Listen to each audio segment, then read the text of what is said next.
siku ya mwisho ya mwezi Agosti mwaka ni wa 2020. Natumai mzima popote ulipo. Hujambo, hizi ni taarifa za upeo wa TV47. Tumekuandalia taarifa chungu nzima zikiwemo taarifa za spoti na za kimataifa, lakini kwanza tupate yaliyomo.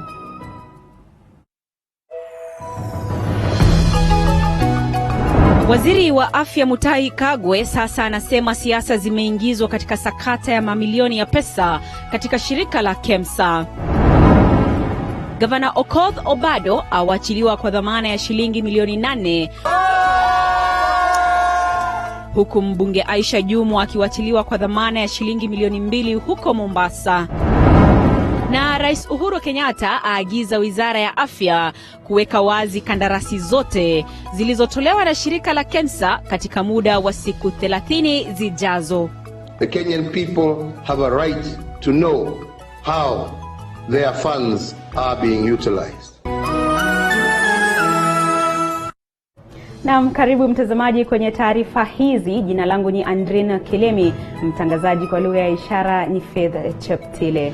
Idadi ya maambukizi ya virusi vya corona nchini sasa imefika visa zaidi ya 1034 baada ya watu wengine 144 kuripotiwa kuambukizwa. Wengine watatu hata hivyo wamefariki na kufikisha idadi ya waliofariki 577, huku watu 205 zaidi wakipona. Kaunti ya Nairobi inaongoza kwa visa 77, Mombasa 18, Kiambu visa 9, Kajiado 6 na kaunti za Machakos, Narok na Turkana visa 5 kila moja.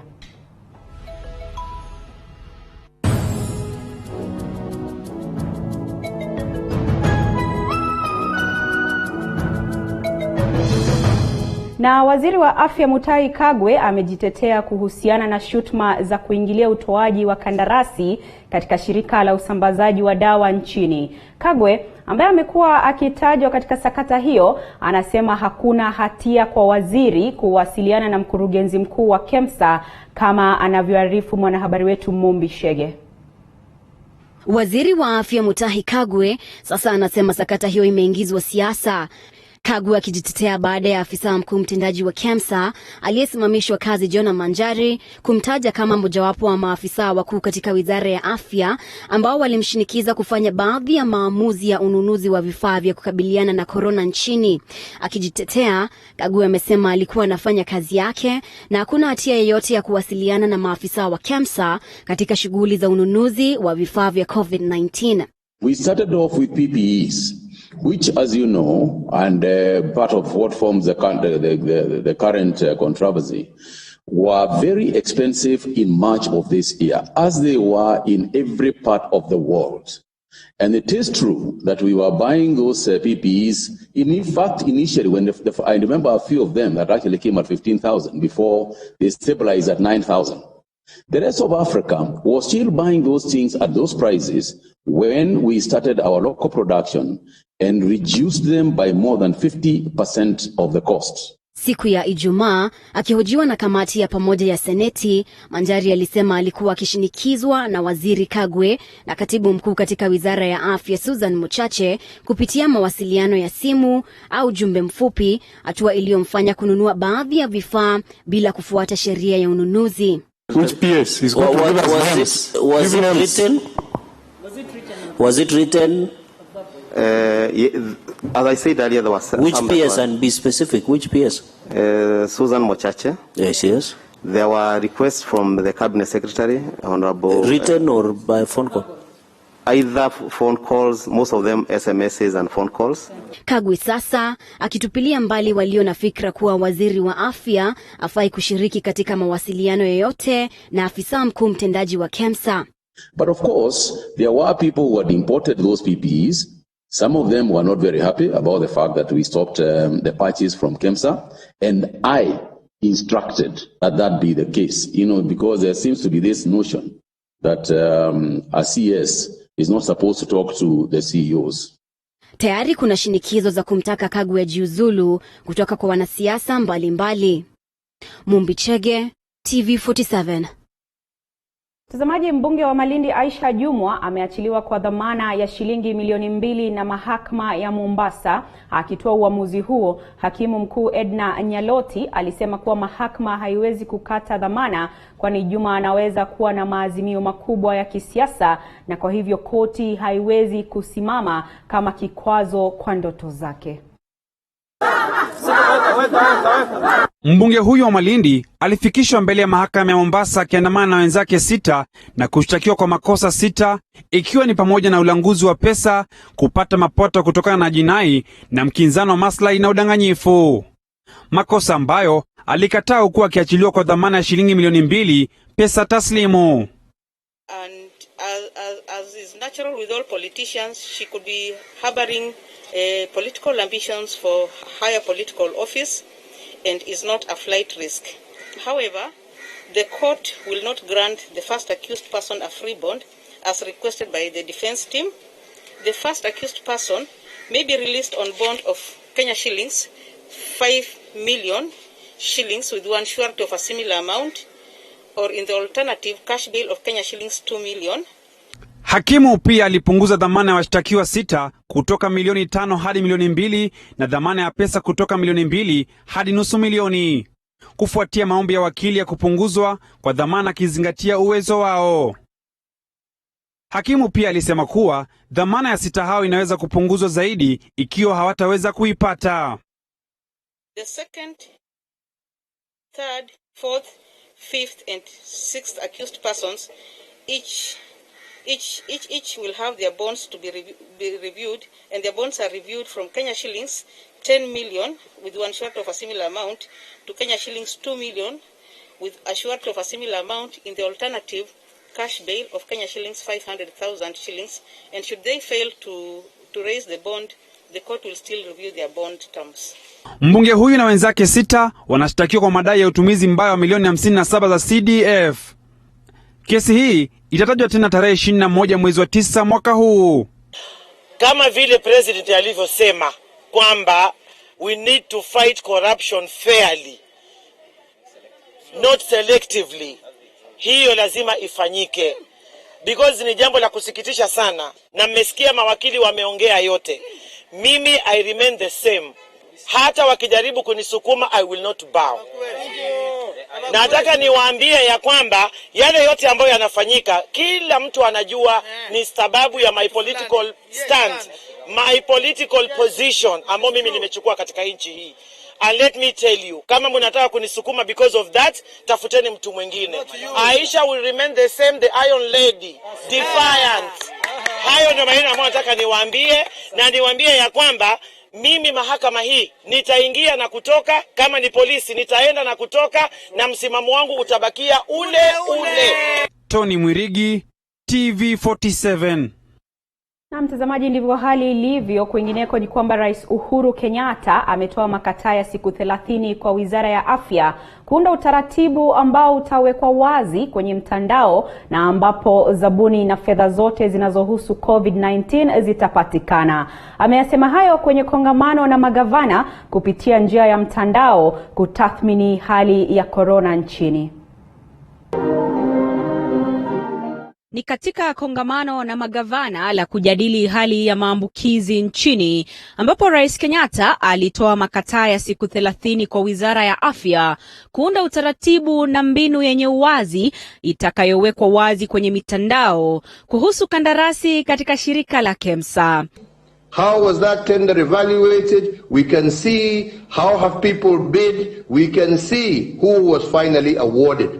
I think this level of transparency and through the use of technology will go a very long way towards ensuring that we have the confidence of our people, that those who are placed in institutions are able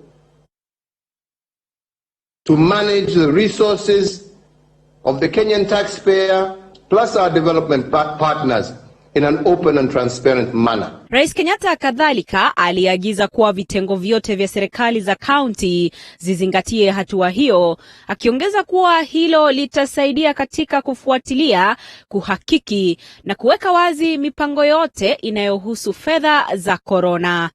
And I think this, as we start with the Ministry of Health is something that we must move into all government departments, like I said, be they in the national government, the county government, or for that matter in the various other arms of government. Haya yanajiri wiki moja tu baada ya Rais Kenyatta kuagiza uchunguzi katika shirika hilo kukamilishwa katika muda wa siku 30.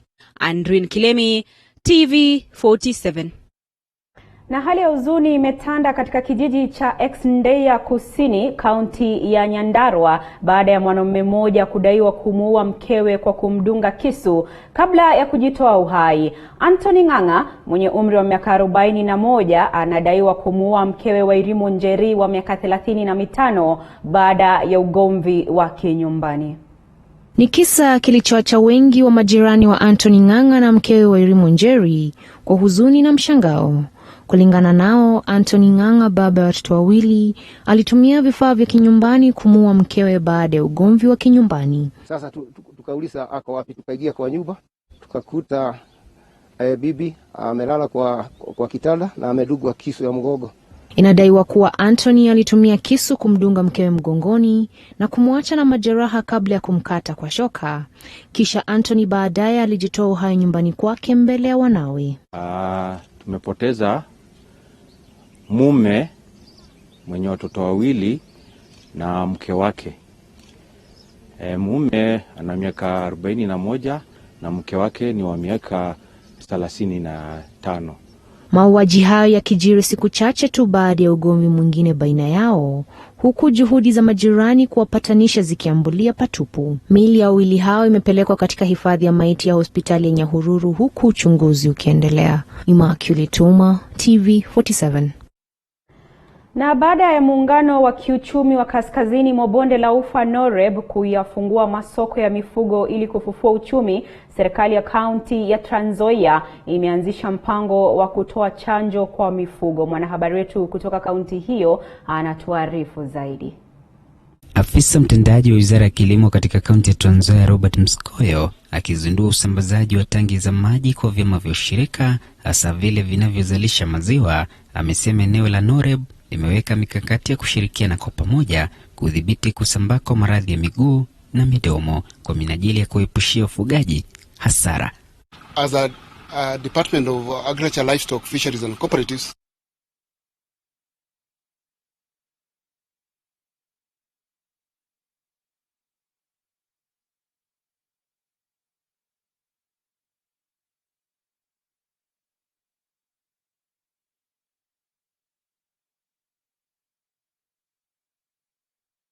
Na mtazamaji, kumbuka taarifa hizi unazipokea moja kwa moja kutoka chumba chetu cha habari. 12 dakika zimekatika baada ya saa 1 kamili saa za Afrika ya Mashariki, ishara kwamba upeo wa TV 47 sasa utakuwa unachukua mapumziko mafupi. Mtazamaji, usiende mbali, tukirejea tunarejea na taarifa zaidi.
Naam, karibu tena mtazamaji, asante sana kwa kuzidi kufuatilia taarifa za upeo wa TV47.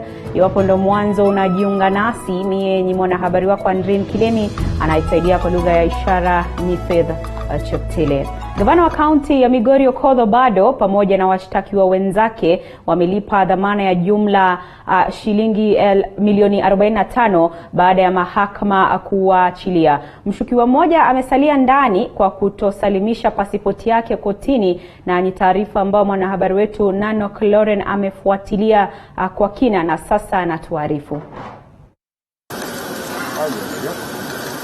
Baada ya washtakiwa hawa 11 wakiongozwa na gavana wa Migori Okoth Obado kusalia rumande wikendi mzima, hatimaye walifikishwa mahakamani Jumatatu kwa ombi la kuachiliwa kwa dhamana. Hakimu Lawrence Mogambi akimwachilia gavana Obado kwa dhamana ya shilingi milioni 8.7. Wanawe 4 pia wameachiliwa kwa dhamana.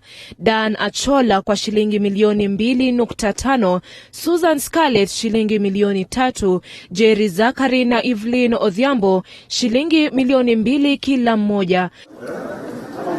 Tayari gavana na washtakiwa wenzake wamelipa dhamana ya shilingi milioni 45. Hata hivyo, mmoja atasalia kufungiwa baada ya kukosa kupeana pasipoti yake ya usafiri. The first accused, Zakaria Okoth Obado, will pay a cash bill of Kenya shillings 8,750,000.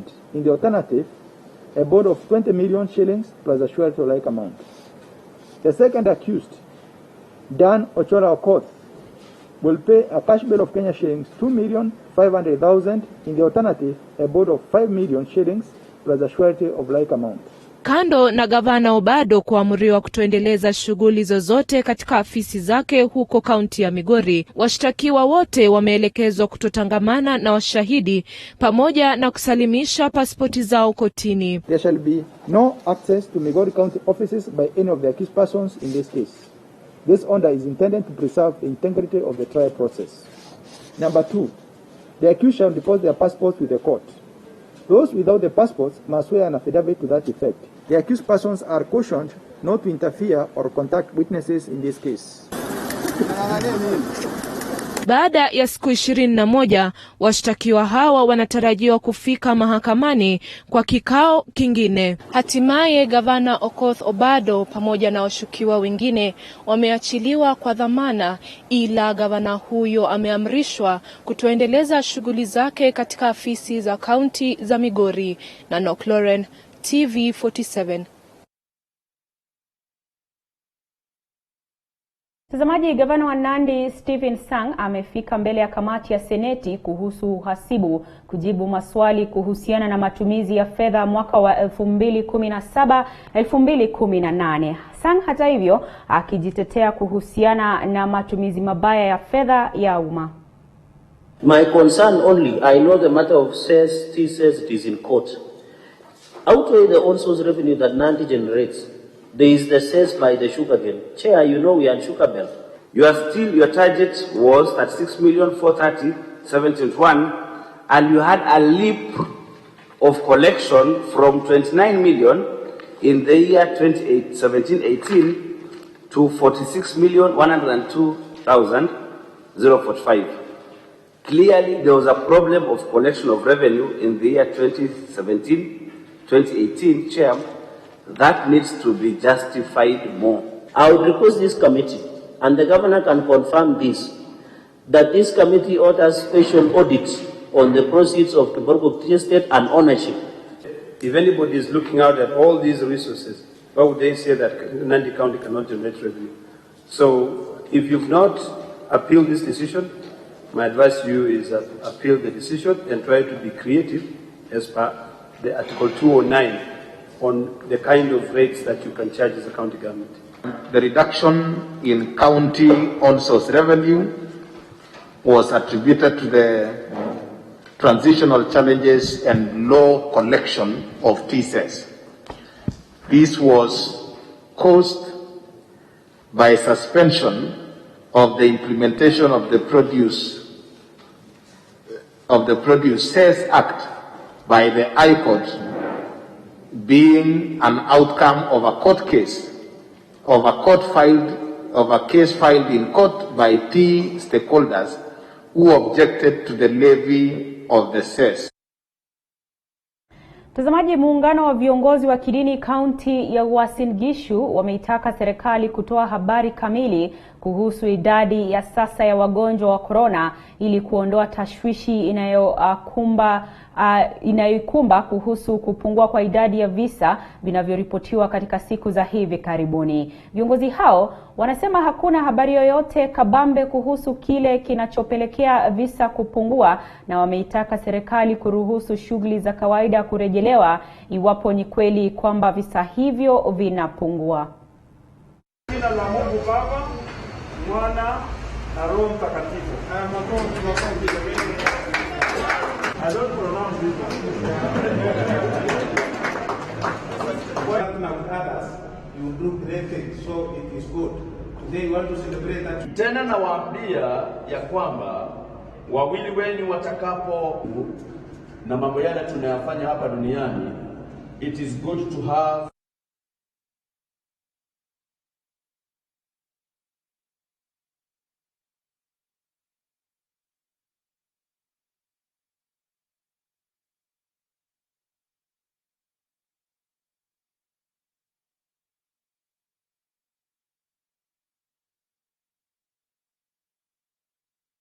Mtazamaji, utatuia radhi kwa tashwishi kwa picha hizo.